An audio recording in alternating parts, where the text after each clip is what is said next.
आज मैं आप सबके समक्ष एक कहानी प्रस्तुत करने जा रही हूँ जिसका शीर्षक है वो मेरा पहला प्यार। यह कहानी 3 भागों में डिवाइड है। आज मैं आपके समक्ष पहला भाग प्रस्तुत कर रही हूँ। प्यार क्या है, कैसे होता है, क्यों होता है, कब हो जाता है, ये कोई नहीं जानता है। ऐसे ही न जाने कितने सवाल उठ रहे थे खुशी के मन में। खुशी एक 16 वर्षीय लड़की है जो 12वीं कक्षा में पढ़ती है। कल स्कूल जाते समय उसकी स्कूटी अचानक रास्ते में ख़राब हो जाती है। वहाँ से उसकी ही क्लास में पढ़ने वाला एक लड़का जा रहा था। वह रुका और उससे पूछने लगा, खुशी क्या हुआ, यहाँ क्यों खड़ी हो? खुशी, कुछ नहीं समीर, मेरी स्कूटी ख़राब हो गई है। समीर पास आकर, लाओ ज़रा मैं देखूं।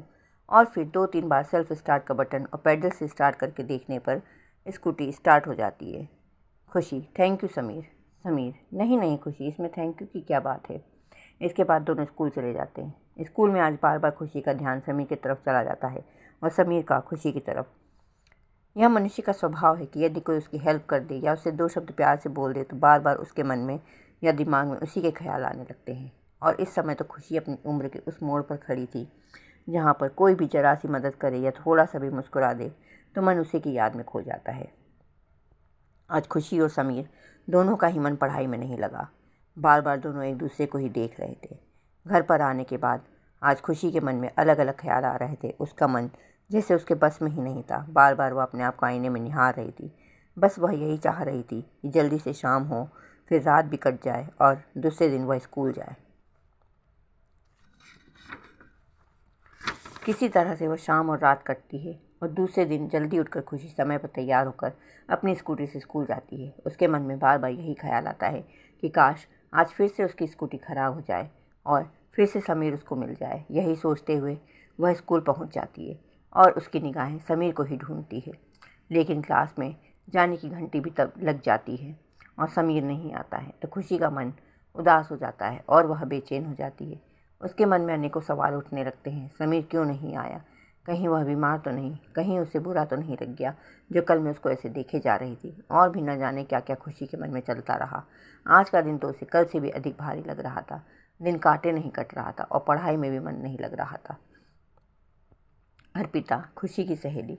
खुशी, क्या बात है, आज तुम बहुत बदली हुई सी नज़र आ रही हो।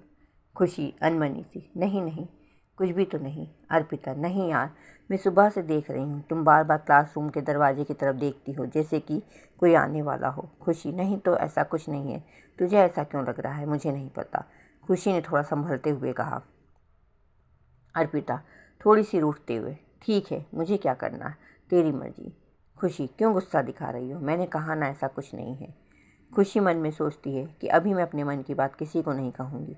पता नहीं जो मेरे मन में हो रहा है वह समीर के मन में है या नहीं।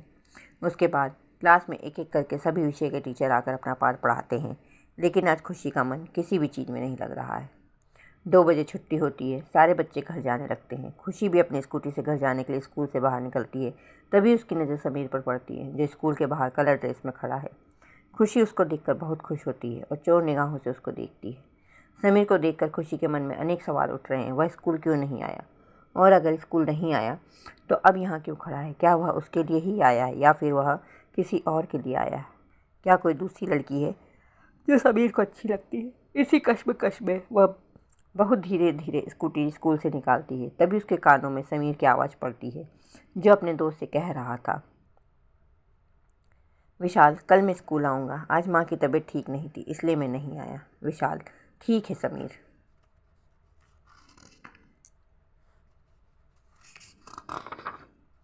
खुशी भी उन दोनों की बातें सुन लेती है। उसके मन को तसल्ली मिलती है और वह घर चली जाती है। घर पर आज भी उसकी हालत कल जैसी ही है। जैसे तैसे शाम और रात बीतती है और वह दूसरे दिन स्कूल जाती है। स्कूल के अंदर एंट्री करते ही उसकी नज़र समीर पर पड़ती है जो उससे पहले ही स्कूल आ चुका था। उसकी आंखों से भी ऐसा लग रहा था कि जैसे वह किसी का इंतज़ार कर रहा हो।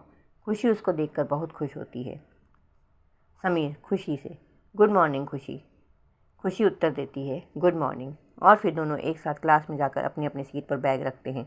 तभी खुशी को याद आता है कि समीर की माँ की तबीयत खराब है।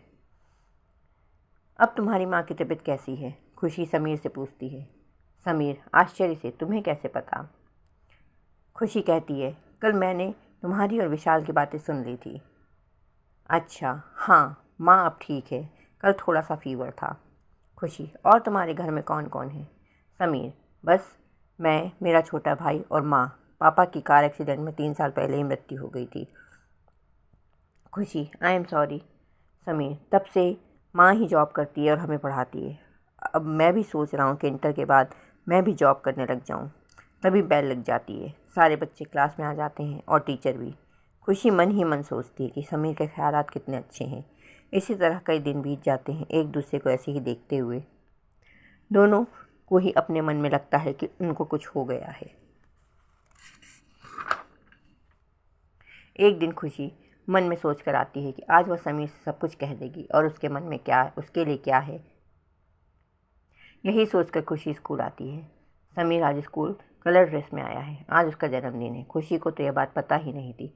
रोज़ की अपेक्षा आज समीर बहुत ही हैंडसम लग रहा था।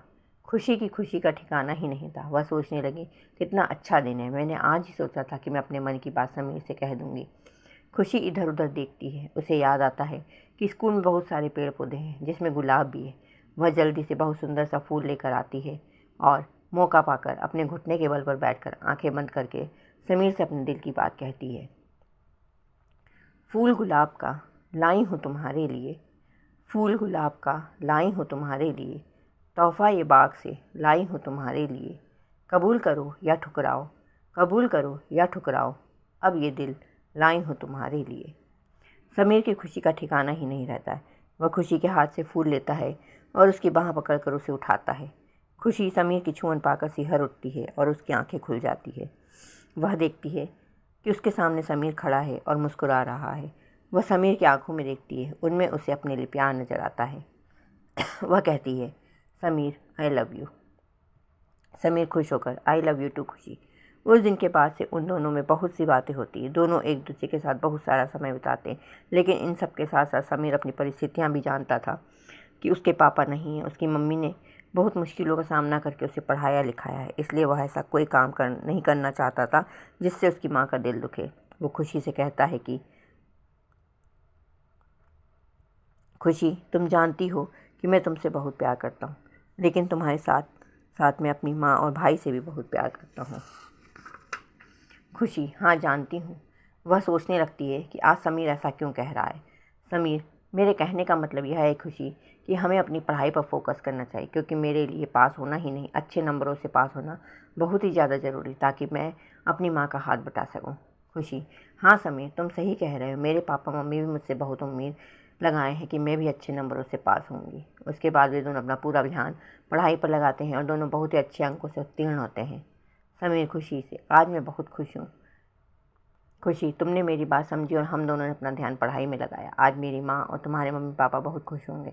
अब मैं अपनी माँ का भी हाथ बटा सकूँगा पार्ट टाइम जॉब करके। खुशी उदास होकर, समीर, अब तो स्कूल भी ख़त्म, अब हम कैसे मिलेंगे, कैसे बात करेंगे। समीर, अरे परेशान क्यों, हम लोग मिलेंगे, ज़रूर मिलेंगे। मैं आगे की पढ़ाई भी करूँगा और पार्ट टाइम जॉब भी।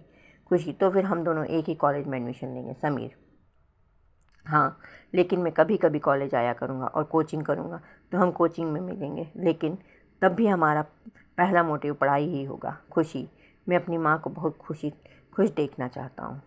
समीर, तुम जैसा चाहोगे वैसा ही होगा। मैं तुमसे बहुत प्यार करती हूँ, बस तुम मुझे कभी छोड़ना मत। समीर, ऐसा कभी नहीं होगा। खुशी, और फिर दोनों गले मिलते हैं। इसी तरह 3 साल कॉलेज के भी बीत जाते हैं। पढ़ाई के साथ साथ मिलना, बातचीत करना, दोनों ने एक साथ बहुत समय बिताया, कस्में खाई, वादे किए और आगे आने वाले भविष्य के सुनहरे सपने संजोए। लेकिन एक दिन, टू बी कंटिन्यू।